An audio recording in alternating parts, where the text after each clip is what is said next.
I was just an insecure, scared kid. And the only way I could find myself was through putting myself through the worst thing possible. My biggest advice to give everybody in the world is, like I say, we live in an external world. Everything is you gotta see it, touch it, it's external. If you can, for the rest of your life, live inside of yourself, stop listening to everything that makes no sense. All these insecure people putting their insecurities on you, you gotta flush it out. You gotta just be whoever the hell God or whatever the hell you believe in. If you believe in nothing but yourself, I don't care what it is. You gotta take everything and throw it away. You have to believe in one thing, and that is yourself. And I'm not saying don't believe in God or what you believe in, but right now, for you to find greatness in yourself, you're not gonna find it by looking in a book or by even hearing me. I may give you the spark, but you've got to go inside yourself to find it. And that means you gotta be quiet. Go in a room, stop talking, search your soul, search your mind, search your abilities, and you'll find it. But if you're not looking for it, you won't find it. So you gotta go start your journey. And the journey starts with you finding, why the hell am I here on this planet Earth? Why am I here? And if you don't know that, you will live the rest of your life searching, always asking the question, why? Well, it was pretty crazy for me. It took a while to get to that point where enough was enough.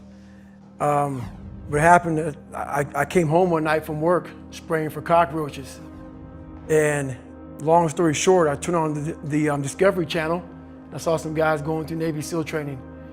And they were going through Hell Week and they were getting their ass just beat.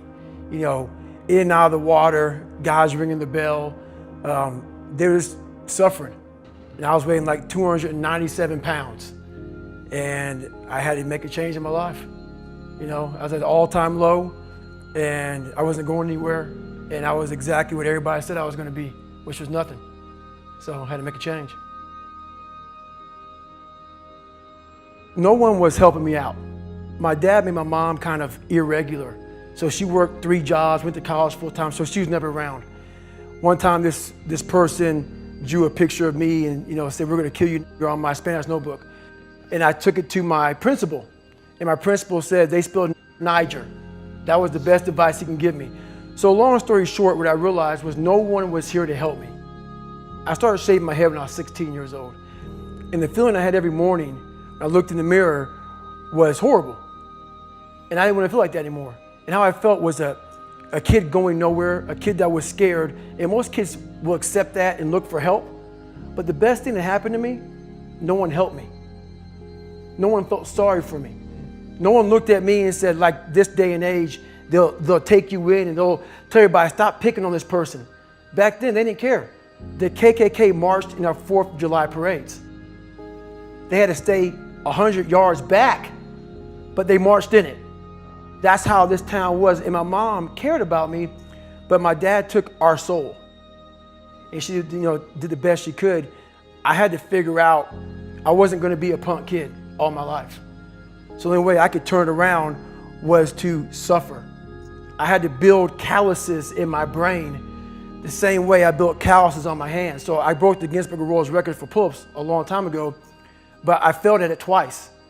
And I did 67,000 pull-ups in trying to break this record. So to do 4,030 pull-ups, I had to do 67,000 for training for that.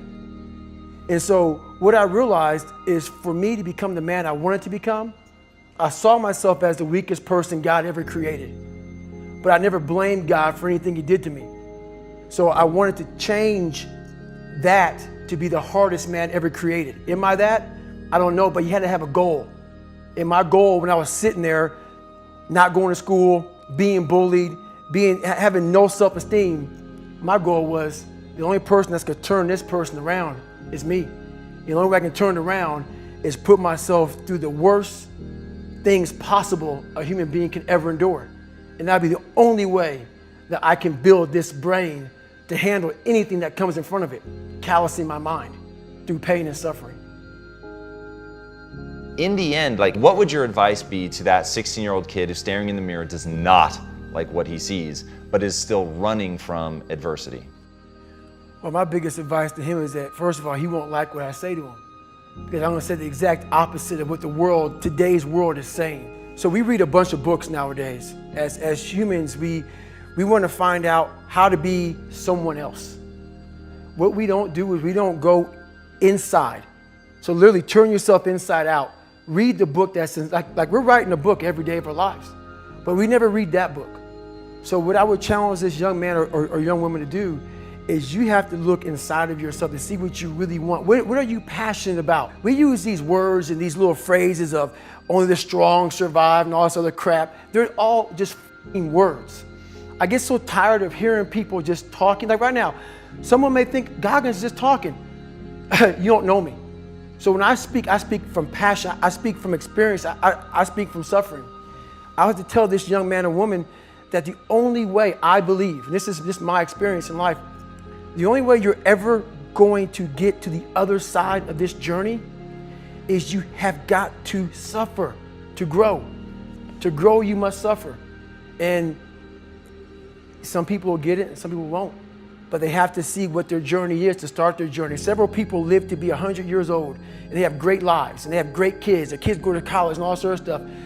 But somewhere in their life, there was a point where they had a decision to make. They can go left or right on this path. Left was the easy route. Right was the hard route. A lot of people take the easy route. And they had a good life that way, but the better life was going to the right side. And you may have 20 years of pain and suffering to get past it, but a lot of us die never truly starting our journey. And I would tell this young person, you gotta start your journey. It may suck, but it will come out the other side where you're coasting. Every day, we're seeing who we are as people. When I was growing up, I lied for people to accept me because I didn't accept myself. So I would make up stories so then you would accept me into your world. Everything I did was for someone else to like me. It wasn't until I started reading my own book about how pathetic I was as a human being. I can blame my dad, I can blame kids at school, I can blame having health issues, ADD, my mom not being around. Great mom, but she was doing her thing. I could blame a lot of people. And that's the book I was reading. And I put it off on everybody else. It wasn't until I said, you know what, for me to fix this, I gotta read what the f is wrong with David Goggins. Not blame anybody. Read my book and say, okay, I'm afraid of my shadow. How can I overcome that? Go in the military, get your ass kicked, do things you hate to do, be uncomfortable every day of your life. Roger that. I'm not the smartest kid in the world. Okay. Instead of somebody saying, oh no, you're smart. No, don't say that to yourself. I said to myself, no, I'm a dumb mother. Okay, roger that. How you get smarter? Educate yourself. So the things that we run from the truth. We're running from the truth, man. So the only way I became successful was going towards the truth. As painful and as brutal as it is, it changed me. It allowed me to become, in my own right, who I am today. So hopefully I can help people that believe that they're much less than what they truly are. Help them find greatness in themselves. And greatness isn't running 200 miles at a time or doing 4,000 pull-ups or being a SEAL. Greatness is whatever the hell you dreamed of in your own mind. You gotta first see it. You gotta first create this vision in your mind. And then that's when I come into play. Once you create this vision in your mind, it's how am I gonna get there now? And that's when I come into play. But first you gotta create your own vision. And then it's not external. It's the vision created is inside of you. So until you create that, I'm nobody to you. I'm slowly writing a book right now. It's taking me 4 or 5 years because I have so many things to talk about. It's gonna be probably several books. But the first book will probably be about my life story, how I came up, and a few lessons learned along the way. But you know, I have so much to talk about, so much to say, just to give people a lot more than hope.